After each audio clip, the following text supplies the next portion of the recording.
Hey brothers and sisters, God bless each and every single one of you. It's Hunter's Point here with another video. I was not going to record anything today, but the Lord changed that, so I'm going to read this Fox News report. Baghdad rocket attack kills Iranian military leaders, including General Qasem Soleimani. I'm sure I butchered that. So essentially, the U.S. Air Force, if I'm reading this correctly, conducted airstrikes in Iraq. I'm trying to make sure that I've got this correct. It was the U.S. military that conducted some airstrikes in Baghdad, Iraq. For those of you who don't know, Baghdad is the capital of Iraq. There are some Iranian forces in there, and amongst those killed was the General Qasem Soleimani, who is the top Iranian commander.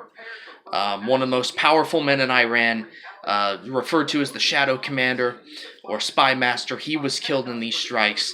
I fully expect Iran to retaliate bigger than any of us might expect, because he was one of their top commanders, and he was killed in a U.S. airstrike just conducted, because you got to understand it's Friday in Baghdad, whereas at the time of this recording it's still obviously Thursday night here in the States. So this had just happened.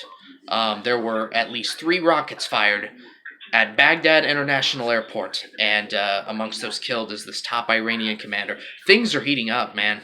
Things are really heating up. I mean, it is setting the stage for what could be all-out war.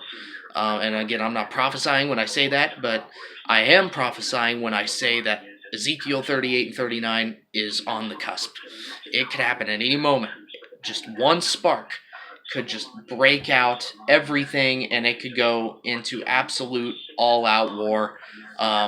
Just keep that in mind. We are on the cusp of Isaiah 17:1 and Ezekiel 38:39.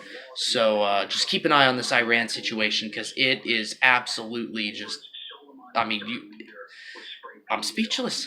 I'm speechless. I'm going to give the gospel before I go. The gospel's 1 Corinthians 15:1-4. It's that Christ died for our sins. He was buried, and he rose again the third day, according to the Scriptures. Ephesians 2:8-9, for by grace are ye saved by faith, and that not of yourselves. It is the gift of God, not of works, lest any man should boast. If you have not come to Christ, heed the gospel. Come to Christ today, because things are heating up. Things are absolutely heating up between the United States and Iran. Pay attention to Russia, to Turkey, to Syria.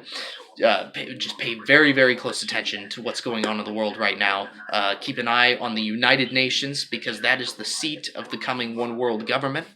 So make sure to keep an eye on what's going on in the world right now, because things just seem to be exploding. So I will see you all in the next video. As you can tell, I was not prepared to record this. I did not expect to make anything, but the Lord had other plans. So I'll see you all in the next video, should the Lord tarry, of course. Otherwise, God bless.